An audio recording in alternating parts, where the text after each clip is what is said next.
민수기 35장 9절에서 15절 가정에서 예배 드리시는 분들도 찾으시고요.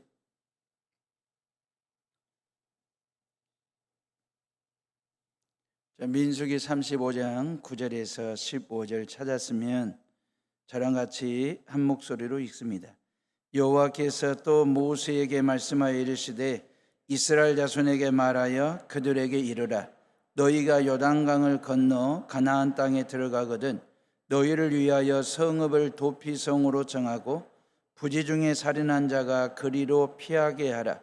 이는 너희가 복수할 자에게서 도피하는 성을 삼아 살인자가 회중 앞에 서서 판결을 받기까지 죽지 않게 하기 위함이니라. 너희가 줄 성읍 중에 6을 도피성이 되게 하되 세 성읍은 요단 이쪽에 두고 세 성읍은 가나안 땅에 두어 도피성이 되게 하라. 이 6 성읍은 이스라엘 자손과 타국인과 이스라엘 중에 거류하는 자의 도피성이 되리니 부지 중에 살인한 모든 자가 그리로 도피할 수 있으리라. 아멘. 지금 1116 성경 읽기 또한 새벽기도 운동은 여호수아서를 하고 있습니다. 이번 특세 때 여호수아 마무리를 하고 금요일 날 사사기 1장 시작을 할 겁니다. 성경 여호수아서는 24장까지 있는데 골격 뼈대는 이렇습니다. 1장부터 5장까지는 가나안 땅 정복 전쟁 준비하는 얘기입니다. 6장부터 12장까지는 가나안 땅 정복 전쟁 이야기가 쭉 나와요. 그리고 13장부터 이스라엘 백성들 12지파가 하나님 앞에서 공정하게 제비뽑기를 통해서 땅을 분배를 받는 얘기가 나옵니다. 그러면서 이제 삶의 터를 준비하는 그런 이야기들이 쭉 나와요. 그게 이제 22장까지 나옵니다. 자, 그럼 12지파 중에서 레위 지파는 하나님을 기업으로 받은 지파거든요. 땅을 분배받지 않습니다. 그리고 하나님을 예배하는 일에, 그리고 하나님의 말씀 율법을 가르치는 일을 하도록 레위 지파는 말이에요, 전국으로 흩어집니다. 하나님이 가지고 12개 지파가 차지한 땅에 48개 성읍을 레위 지파들이 갖게 해요. 그리고 그 48개 중에서 6개를 도피성으로 만들게 합니다. 자, 그러면 레위 지파가 빠졌으면 11지파잖아요. 하나님은 요셉 지파에게 2 몫을 줬습니다. 요셉의 2 아들이 에브라임과 므낫세거든요. 그러니까 에브라임과 므낫세에게 2 몫으로, 다시 말하면 요셉은 어린 시절에 형들의 미움을 사가지고 애굽 땅의 노예로 머슴으로 팔려간 사람이었잖아요. 근데 하나님이 어린 시절부터 주신 그 꿈과 비전, 그 신앙을 견지하면서 애굽 땅의 총리가 됩니다. 그래서 애굽만 살린 게 아니고 주변 나라들까지, 그리고 아브라함의 후손들, 다시 말하면 요셉의 모든 식솔들을 이 이집트의 람세스라고 하는 곳으로 이주해서 이스라엘 민족을 보존하고 살리는 그 공을 인정을 해요, 하나님이. 그래서 요셉에게만 2개 지파를 줍니다. 그래서 에브라임과 므낫세 지파, 이 12개 지파를 그렇게 완성을 하게 되는 거죠. 자, 이스라엘 백성들이 예외 없이 땅을 분배를 받았어요. 하나님이 약속하신 땅, 가나안 땅에 들어가기 전까지 광야에서 40년입니다. 가나안 땅에 들어와서 정복전쟁을 7, 8년 남짓 치루었습니다. 그리고 12개 지파로 땅을 분배하고 그 지파 안에서도 가문별로, 가정별로 땅을 공정하게 분배를 해야 되는 거잖아요. 그런 세월이 한 10여 년 이상, 그러니까 한 60년이라는 시간이 되어서 60여 년이라는 시간이 흘러가지고 이스라엘 백성들은 그래도 명색이 자기 명의로 된 토지 재장을 가진 사람들이 됐어요. 집을 지었습니다. 건축물 대장이라도 가진, 어찌 보면 참 감격스러운 일이지 않습니까? 하나님이 주신 땅에 터를 놓기 시작했습니다. 동네가 만들어지기 시작했습니다. 농사를 짓기 시작했습니다. 목축업, 양과 소를 키우는 일들을 하면서 이제 나라 형태를, 국가 형태를 만들어가는 야곱의 후손들, 이스라엘 백성들의 모습 말입니다. 근데 하나님께서 이 가나안 땅에 요 이스라엘 백성들을 들여보내신 이유는 그 말입니다. 하나님의 나라를 세울 민족이 되도록 자리를 잡도록 그 말입니다. 단순히 이스라엘 백성들로 하여금 토지 대장을 가진 땅 가진 사람 만들려고 이 홍해바다를 건너게 한 게 아니고, 광야를 건너 지내게 한 게 아니고, 정복전쟁을 치르게 하신 게 아닙니다. 목적이 하나 있습니다. 하나님의 유일한 목적은 말입니다, 요 이스라엘 백성들을 출애굽을 하게 하시고 홍해바다를 건너게 하시고 광야를 거치게 하시고 가나안 땅 정복전쟁을 치르게 하신 유일한 목적은 말입니다, 이 가나안 땅에 하나님 나라, 당신 나라를 세우고 싶은 거예요. 누구를 통해서? 이스라엘 백성들을 통해서 말입니다. 그래가지고 뭐 하시겠다는 건데요, 먼 훗날 이 땅에서 다윗이 태어나게 하시고 다윗 이후로 하나님의 아들 되신 메시아를 태어나게 하실, 그래서 인류를 죄 가운데서 구원하시는 이 원대한 구원의 프로젝트를 가지고 하나님이 이렇게 진행 중에 있는 것입니다. 자, 이런 이스라엘의 12지파에게 하나님께서 이제 특별한 제도를 만들어 주셔요. 그게 바로 도피성이에요. 히브리어로 이르 미클라트라고 하는, 이르 미클라트라고 하는 말은 받아주는 곳, 보호해 주는 곳, 그런 뜻입니다.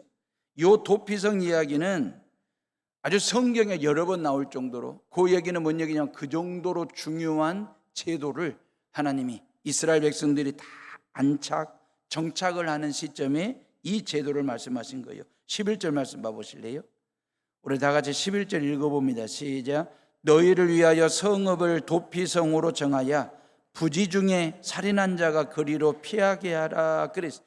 부지 중에 살인한 자, 고의적으로 살인을 한 게 아니에요. 실수로 한 것입니다. 예를 들자면 산에 가서 나무를 하는데, 도끼질을 하는데 그 도끼 자루에서 날카로운 도끼 날이 빠져가지고 옆에서 일하던 사람의 머리를 쳤어요.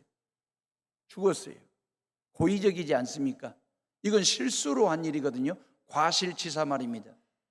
요즘 우리 현대인들도 이런 일들이 많아요. 예를 들어 차 사고 말입니다. 의도적으로 고의적으로 인사사고를 낼 운전자가 어디가 있습니까? 뭐 음주운전이라도 아니면 부주의 운전이라도 하면 몰라도 말입니다. 차 사고는 글자 그대로 고의성이 없는 실수로 인한 과실치사인 경우들 말입니다. 이러한 일들이 의외로 이 땅에서 많이 일어나요. 지난 폭우 때 말입니다. 경북 예천의 내성천 말입니다. 폭우 실종자 수색 중 인간 띠를 했던 20대 해병대원들 말입니다. 그 해병대원들이 급류에 휩쓸려서 숨을 거두었습니다. 고의가 아닌 것은 분명합니다. 고의가 아닌 것은. 그러나 구명조끼도 안 입히고 하천 한복판에 깡으로 밀어넣은 해병대 사단장의 지시가 옳았는지 틀렸는지에 대한 정확한 진상규명은 하고 잘잘못은 따져놔야 여러분들이 자녀들 손주들 군대라도 마음 편하게 보내지 않겠습니까? 어떤 외압에도 굴하지 않고 진상규명을 하겠다고 하는 이 수사단장 박대령은 항명죄로 고발하는 나라입니다. 해병대원 최수근 상병이요, 이 친구는 말입니다, 아버지가 소방대원이래요. 작은 아버지가 경찰관입니다. 그래서 언론 인터뷰 자체를 못하고 있습니다. 이 최수근이가 어떻게 태어났느냐, 10년 동안 시험관 아기를 통해서 얻은 자식입니다. 그런 자식을 물에 띄워보냈어요. 죽었어요. 해병대 수사단장 박정훈 대령은요, 정치적으로 타살하려고 모든 권력에 총구를 겨누고 있습니다. 안타까운 일이. 사랑하는 해오름의 식구들이요, 지금은 대한민국을 위해서 기도할 때입니다. 대한민국이 안 아픈 데가 없어요.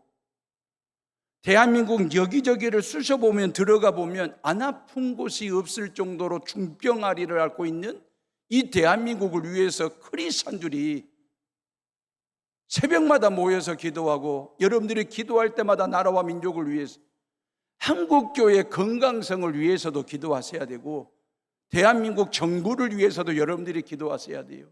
이 중병아리로부터 대한민국이 건강성을 회복할 수 있도록. 왜 장로입니까? 왜 권사가 됐습니까? 왜 안수집사로 임직을 받으셨습니까? 이러한 때에 기도하라고 하나님 앞에. 정말 나라와 민족을 위해서 누가 기도할 때입니까? 하나님 앞에 엎드려 기도하고 자녀들과 자식들만을 위해서, 자기 직장과 사업만을 위해서. 그게 아니지 않습니까?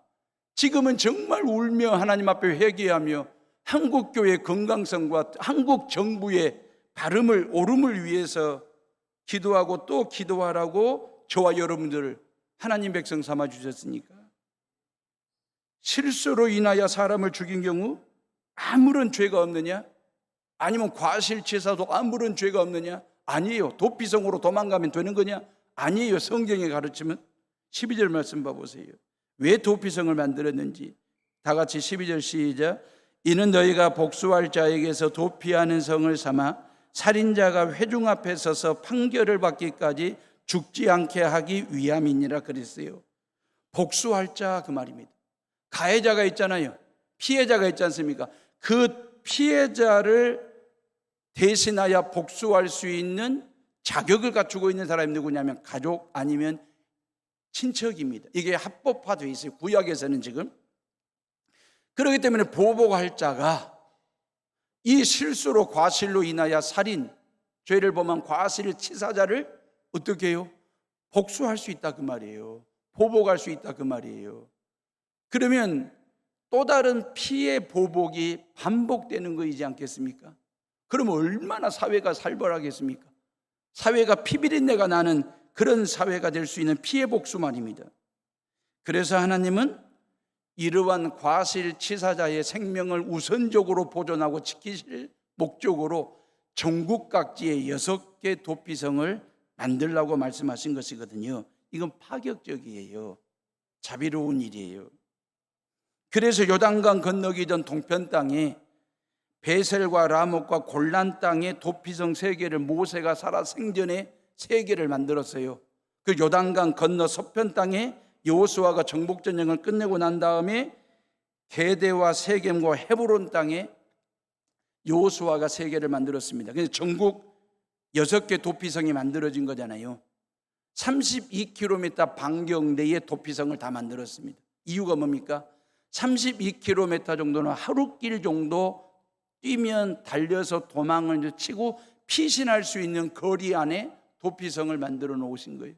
도피성 가는 길을 다 도로를 냈습니다. 폭 4m 도로로. 도피성 가는 길임을 알 수 있도록. 또 하나, 도피성마다 미클라트라고 하는 안내 표지판 말입니다. 도피성이라고 하는 이 안내 표지판을 여기저기 곳곳에 세우도록 하신 생명의 주인 되신 하나님이 한 사람의 생명을 얼마나 귀하게 여기시는지 아주 꼼꼼하게 이렇게 디테일하게 챙기시는 그 하나님 아버지의 마음이 읽혀지는 대목입니다. 살인자가 도피를 해오면 그 도피성의 장로들, 연장자지요, 어른들 말입니다. 그분들이 이 사람을 통해서 사건 전모를 듣습니다. 그래서 분명히 과실이고 실수로 인한 살인 행위였다고 한다면 이 사람을 도피성 안으로 들여보냅니다. 그래서 보복자로부터 이 사람의 생명을 지키고 보호하고 받아주는 곳, 이게 바로 미클라트, 도피성이었다라고 하는 거죠. 여러분, 도피성은 살인한 사람을 보호하기 위해서 만들어낸 성이에요. 그래서 하나님의 사랑이 한 인간의 목숨을 보호하시고자 하는 이 특별 보호 프로그램이 얼마나 귀한지 도피성 말입니다. 그래서 민수기 35장과 신명기 4장 19장, 여호수아 20장 4번에 걸쳐서 도피성 얘기를 반복해서 말씀하실 정도로 하나님에게는 그만큼 중요한 제도였고 성이었습니다. 사랑하는 여호름의 식구들이요, 사람이 지을 수 있는 가장 큰 죄가 뭘까요? 살인죄입니다. 어떤 경우에라도 해서는 안 될 일이 뭘까요? 살인입니다. 인간이 이런저런 실수나 잘못이나 여러 가지 갈등, 충돌로 인하여 얼마든지 용서를 받을 수 있어요. 그러나 살인죄는 용서할 수 없고 용서받을 수 없는 일이 됩니다. 이걸 제가 영적으로 한번 풀어볼게요. 생명의 주인은 하나님이십니다. 하나님께서 우리에게 생명 주신 거예요. 그 생명 가지고 우리는 인생을 살아요. 일생을 사는 거예요. 딱 한 번. 다시 말하면 하나님께서 생명 주시고 하나님이 그 생명을 거두실 때까지는 그 생명 가지고 살아야 될 의무와 책임이 나에게 있는 거예요. 그렇기 때문에 나 스스로 생명을 끊는 자살 해서도 안 되고 남의 생명을 끊는 살인을 해서도 안 되는 거예요. 절대 자살과 절대 살인은 해서는 안 되는 일입니다. 왜? 생명은 내 것이 아니니까. 내 것도 내 생명이 아니고 남의 생명도 내 것이 아니에요. 오로지 하나님의 것이에요. 하나님이 주신 그 생명, 하나님의 형상대로 지음받은 저와 여러분들, 우리가 하나님의 형상대로 지음받았다는 것은 하나님이 우리처럼 눈과 귀와 코, 이목구비가 있고 사지백체, 손과 발과 몸뚱아리가 있는 분이라는 게 아니고 하나님의 본성을 우리에게 주셨다 그 말이에요. 하나님의 이미지를 우리에게 심어 놓으셨다라고 하는 얘기거든요. 그러니 자살을 한다, 살인을 한다, 이것은 하나님의 형상과 하나님의 본체 자체를 파괴하는 행위이거든요. 그렇기 때문에 용서받을 수 없습니다. 반드시 지옥 갑니다. 나에게 주어진 생명 귀한 걸로 남에게 있는 생명도 귀하게 여기는 성도들 되시기를 주님의 이름으로 축원합니다. 우리가 아버지로 믿는 하나님은 살리시는 분이십니다. 설령 살인죄를 지었다 할지라도 그 한 사람의 생명을 우선적으로 보존하시기 위해서 이 땅에 도피성을 만드신 미클라드 말입니다. 도피성의 특징이 뭔지 아십니까? 누구나가 다 갈 수 있습니다. 15절에 있는 말씀에 보니까 이런 얘기가 있어요. 다시 한번 유대인이나 이방인이나, 그죠? 종이나 주인이나 타국인이나 여행객이나 모든 사람이 그 말입니다. 이 도피성의 실수로 과실로 인하여 생명의 위협을 느꼈을 때에는 도피성으로 피신할 수 있다. 누구나가 다 들어갈 수 있다. 이게 도피성의 특징이고요. 두 번째는 어느 곳에서든 갈 수 있어요. 32km 반경 내에 도피성이 다 있잖아요. 도로도 놓았지 않습니까? 미클라트라고 하는 이정표도 있지 않습니까? 도피성은요 하루 종일 열려 있습니다. 모든 사람들에게 다 열려 있는 곳입니다. 아침, 점심, 저녁, 새벽 할 것 없이 하루 종일 편의점처럼 열려 있는 곳이 바로 도피성 문입니다. 봄, 여름, 가을, 겨울 사계절 구분 없이 1년 365일 열려 있는 곳이 바로 도피성 말입니다. 혹시나 도피성 문 앞에까지는 도망쳐 왔는데 문이 닫혀 있어가지고 그 순간에 보복을 당할 수도 있기 때문에 항상 문을 열어놓습니다. 그리고 일단 성 안에 들어와서 사건 전모를 고백하고 재판을 받을 수 있도록. 도피성 안에는요 먹고 자고 할 수 있는 의식주 문제를 해결해 놓았습니다. 그러니까 도피성 안에 들어오면 굶어 죽지도 않고 맞아 죽지도 않도록 하나님께서 철저하게 꼼꼼하게 한 사람의 인간의 생명을 보존하시고자 하시는 그 하나님 아버지의 마음이 읽혀지는 대목입니다. 하나님은 피해자나 가해자 어느 한쪽에 치우치는 하나님이 아니에요. 하나님의 형상대로 지으신 한 생명을 함부로 잃고 싶지 않으신 하나님께서 완벽한 보호와 평강이 보장되는 곳, 도피성 말입니다. 그게 이 땅의 교회입니다. 사랑하는 에오름의 식구들이여, 그렇다면 하나님이 세우신 구약의 도피성은 누구일까요? 바로 예수 그리스도이십니다. 믿으시기를 주님의 이름으로 축원합니다. 신약의 예수님이 어떤 분이신가를 구약적으로 가장 적절하게 표현해 놓은 것이, 만들어 놓은 것이 도피성이에요. 그런데 예수 그리스도는 구약의 도피성보다 훨씬 더 좋으신 도피성이십니다. 어떤 면에서? 예수님은 누구나 다 믿을 수 있어요. 예수님은 구약의 도피성은 제한적이라니까요. 과실로 인하여 어떤 죄를 범한 사람만 제한적으로 들어올 수 있어요. 그런데 예수라고 하는 도피성은 어느 누구든지 그 말입니다. 5대양 6대주 73억의 인간들이 언제든지 어디서든지 예수님 믿겠다라고 이 땅에 도피성으로 세우신 교회를 통하여 예수 그리스도를 믿으면 그 말입니다. 황색인종, 흑색인종, 백색인종 할 것 없이 피부색깔 상관없이 누구든지 석가모니를 믿었든 불자가 됐든 마호멧을 믿었든 이슬람 교인이 됐든 힌두 교인이 됐든 아니면 이단 사이비를 숭배했던 누구라도 그 말이에요. 언제든지 어디서든지 예수님을 나의 구주로 나의 주님으로 믿겠다라고 주님 품 안으로 도피성 안으로 들어오기만 하면 죄 사함 받고 하나님의 자녀가 되고 구원받는 은혜를 주신다. 인원 제한이 없습니다. 대상에 제한이 없습니다. 예수님은 무제한으로 우리를 받으시는 분 그 말이에요. 구약의 도피성보다도 예수 그리스도는 훨씬 가까이에 있습니다. 도피성은 32km를 뛰어야 돼요. 그래야 피할 수 있어요. 내 생명을 보존할 수 있어요. 근데 예수님은요, 로마서 10장 8절로 10절에 보면 그러면 무엇을 말하느냐? 말씀이 네게 가까워 네 입에 있으며 네 마음에 있다 하였으니 곧 우리가 전파하는 믿음의 말씀이라.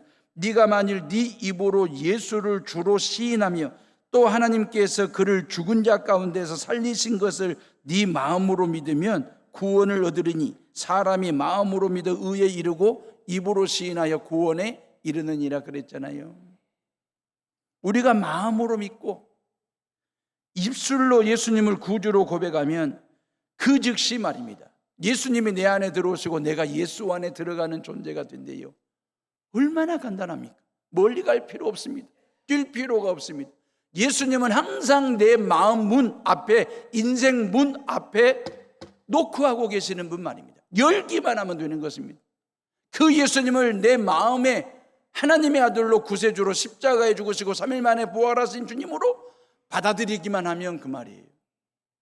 요 입술이라고 하는 것은 그래도 내가 컨트롤할 수 있어요. 입으로 시인한다라고 하는 것, 어찌 보면 마음으로 믿는 것보다 훨씬 어렵습니다. 왜?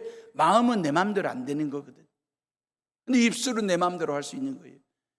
여러분, 예수 그리스도를 믿는다는 게 이렇게 쉬운 겁니다. 간단한 것입니다. 가까운 것입니다. 내 입으로 시인만 하면 됩니다. 내 마음으로 믿기만 하면 되는 것입니다. 어찌 보면 내 입으로 고백한다는 내 의지의 결단일 수도 있습니다. 근데 알고 보면 말입니다. 믿음이라고 하는 것은요, 내가 믿어서 믿어진 믿음이 아닙니다. 성령 하나님께서 믿어지도록 믿도록 그 믿음을 주셔서 그 말입니다. 신앙의 성숙은 말입니다. 내가 초짜 아니면 젖먹이와 같은 신앙생활을 할 때에는 내가 그만한 열심과 내가 그만한 수고를 했기 때문에 주일날 다 만사를 제쳐놓고 준비하고 옷 입고 화장하고 꾸미고 그러고 하나님의 성전에 나왔으니까 내 믿음이지, 그렇게 생각할 수도 있습니다. 근데 신앙의 성숙이 이루어지면 내 마음속에 그 말입니다. 하나님의 아들 되신 예수님이 채워주시는 믿음, 그 믿음이 임하는 순간을 느끼게 되는 순간 말입니다. 그리할 때 이 믿음이라고 하는 것이 내 것이 아니었구나, 하나님이 내게 선물로 은혜로 주신 믿음이었구나 라고 하는 사실을 인정하는 믿음이 온전한 믿음이고 건강한 믿음입니다. 예수님이 구약의 도피성보다 더 좋은 이유는 과실로 지은 죄뿐만 아니라 고의로 지은 죄까지도 그 말입니다. 그 죄의 강도가 세냐 약하냐, 크기가 크냐 적냐, 높냐 낮냐, 많냐 적냐, 이거 따지지 않고요, 어떠한 죄든 그 말입니다. 주님 앞에 나오면, 주님 안으로 들어오면 그 말입니다. 단 조건이 하나 있습니다. 회개해야 됩니다. 철저하게 주님 앞에서 통에 잡아가는 것입니다. 한국 교회가 잃어버린 게 뭔지 아십니까? 회개 기도가, 눈물의 기도가 사라졌습니다. 내가 죄인이라는 사실을 고백하지 않습니다. 내가 죄인이라는 사실 자체를 인지하지 못하고 인정하지 못하고 그냥 그렇게 신앙생활하다 보니 우리 안에 회개가 사라졌습니다. 이 강단에서 회개하라고, 내가 죄인됨을 고백하고 토막에 잡아가는 회개 기도도 시킨 지가 꽤나 오래됐습니다.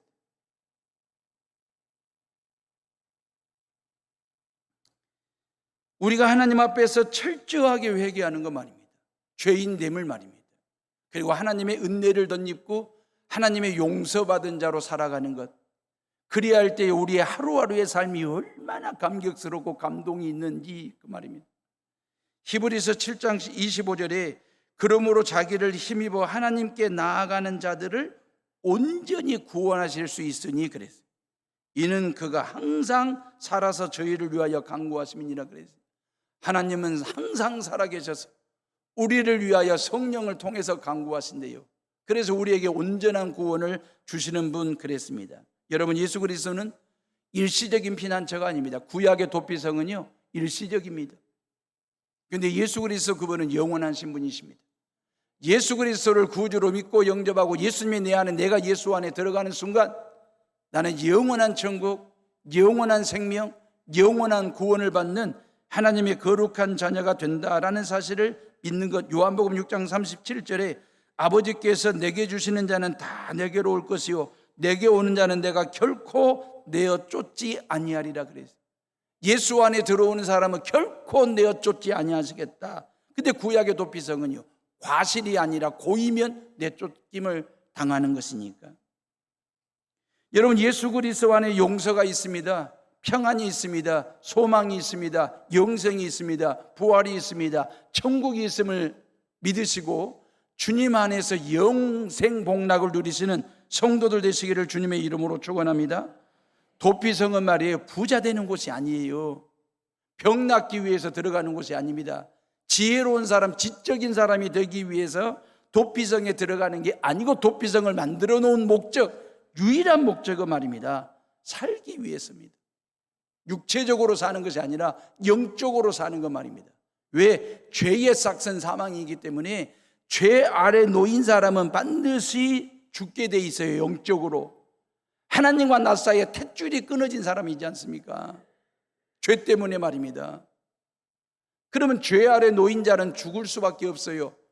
근데 이 땅에 도피성을 만들어 놓으시고 이 땅에 도피성 대신 예수 그리스도를 우리에게 허락하셨거든요. 왜?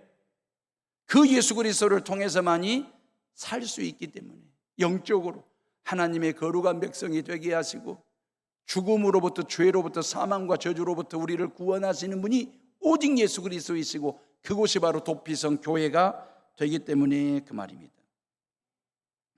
그래서요 예수님은 각자가 믿어야 돼요. 내가 믿어야 되는 겁니다. 내가 도피성에 들어가야 되고 내가 예수님을 모시고 내가 예수 안에 들어가서 믿어야 돼요. 어떤 사람들은 농담조라도 이런 넋두리 같은 얘기를 하지만 농담 삼아 우리 와이프가 너무너무 열심히 교회 다니고 열심히 신앙생활하니까 나는 천국 갈 때 우리 집사람 치맛자락 붙잡고 갈 수 있어. 농담으로 하는 얘기지만 어떤 청년이 예수를 안 믿어요. 너 왜 교회 안 다니고 예수 안 믿냐? 그랬더니 나는 우리 할아버지가 목사님이고 아버지가 목사님이시기 때문에 나는 자동으로 천국 갈 수 있다고. 천만의 말씀입니다. 본인이 믿어야 됩니다. 각자가 도피성 대신 예수 그리스도 안에 들어갈 때만이 그만. 천국은요 꼽살이 끼어가지고 가는 곳이 아닙니다. 천국은 덤으로 그렇게 해서 얹혀가지고 가는 곳이 아닙니다. 반드시 본인이 도피성으로 들어가야 돼요. 각자가 예수 그리스도를 믿어야 됩니다. 요즘 기아야구 볼만하잖아요. 벌써 7연승을 했으니까. 우리 정기명 여수 시장님도 광주까지 가서 시구도 지난 목요일 날 하시고 했으니까. 야구는 대타가 있습니다. 대타가 안타 아니면 홈런이라도 치는 날에는 야구장이 뒤집어집니다. 대타가 일냈다고, 큰일 했다고. 근데 신앙생활에는 대타가 없습니다. 신앙생활에는 모든 성도들이 주전선수가 되셔야 됩니다. 하나님 나라 국가대표가 되셔야 돼요. 절대 천국은 대타로 후보로 아닙니다. 주전선수가 되셔야 돼요.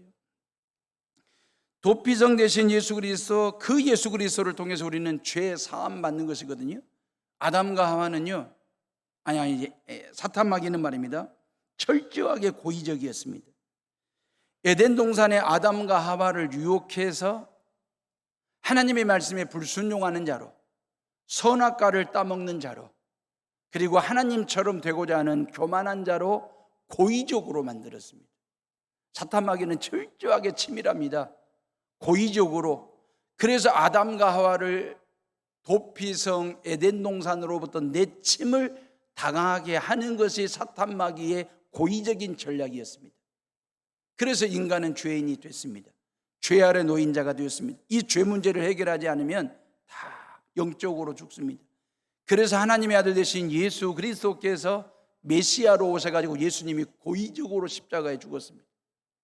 자의적으로, 자발적으로, 철저하게 고의적으로 십자가 죽음과 3일 만에 부활하시는 일을 통해서 모든 죄인들의 죄값을 100% 완벽하게 퍼펙트하게 지불하셨어요.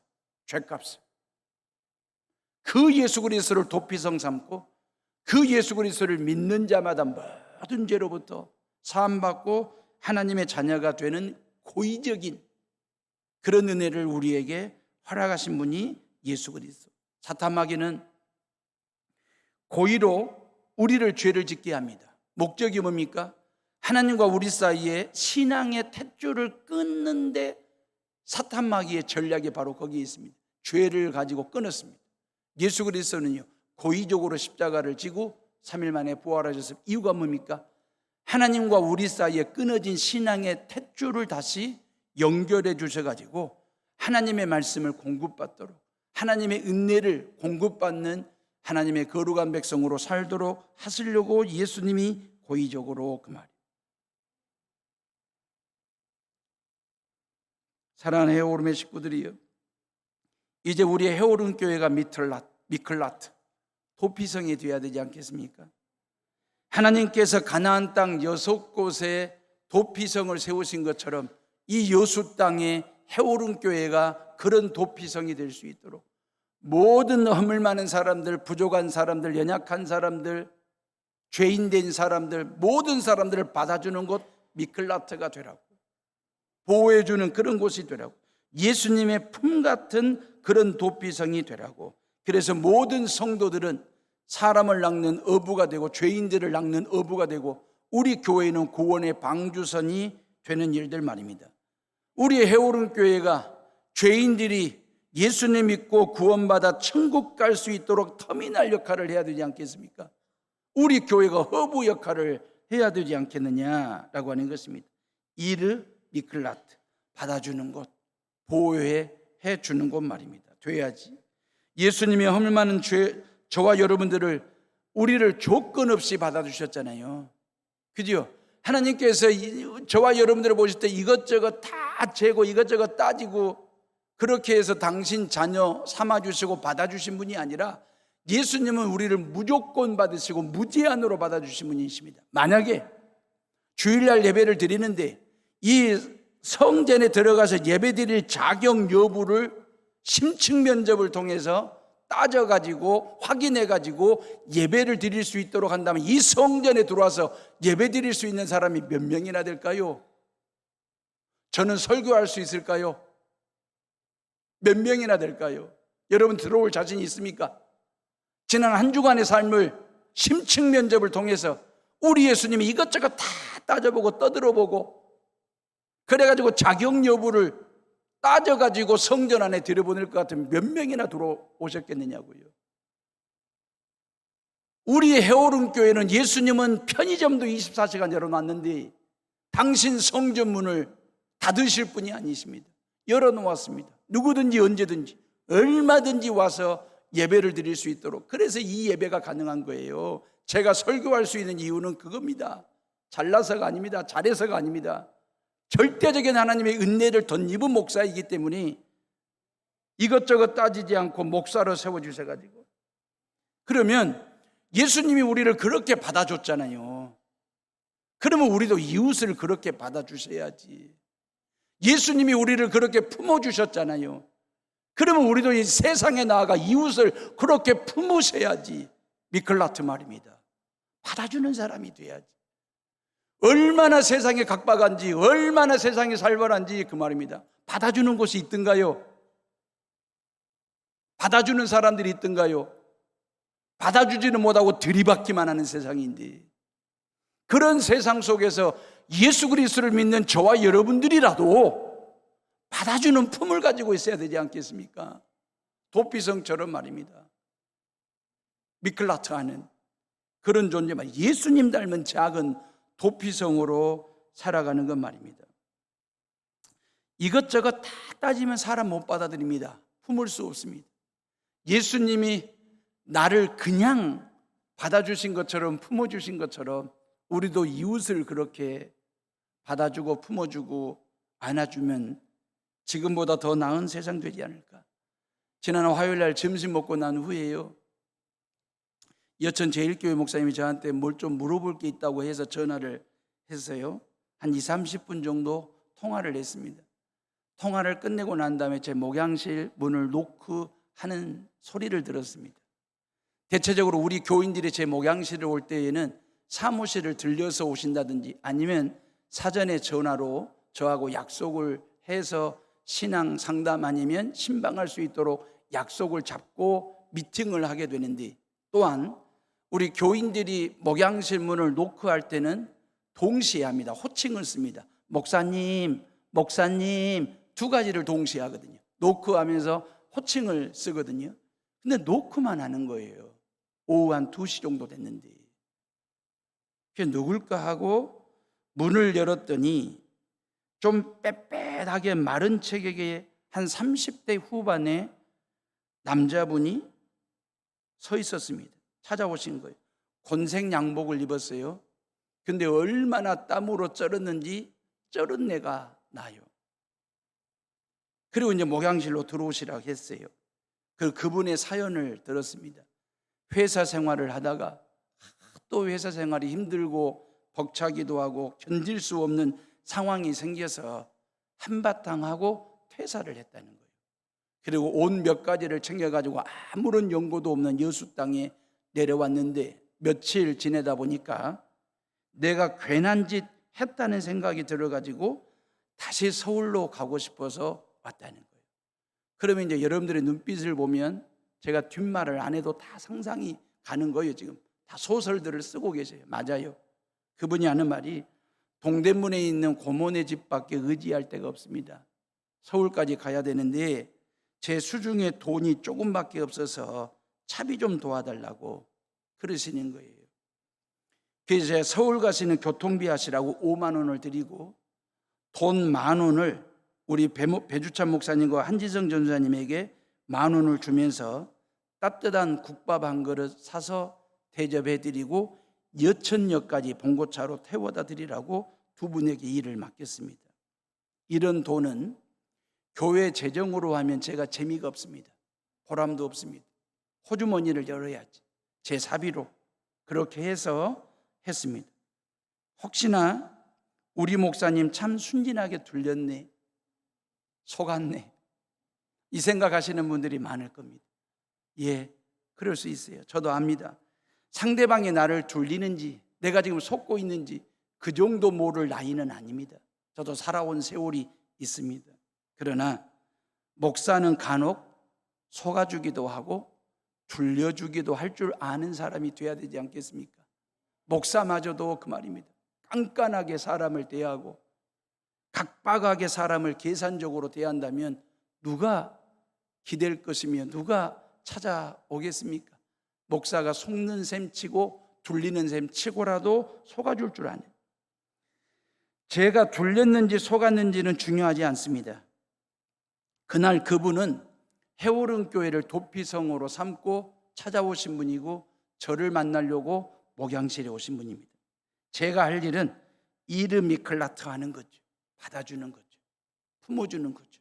그리고 그분의 사연을 다 들어주는 거죠. 제가 작은 도피성이 되어주는 것 말입니다. 제가 왜 이렇게 했느냐? 제가 목양실 문을 열어주었을 때 그분의 첫마디가 제 마음을 감동시켰습니다.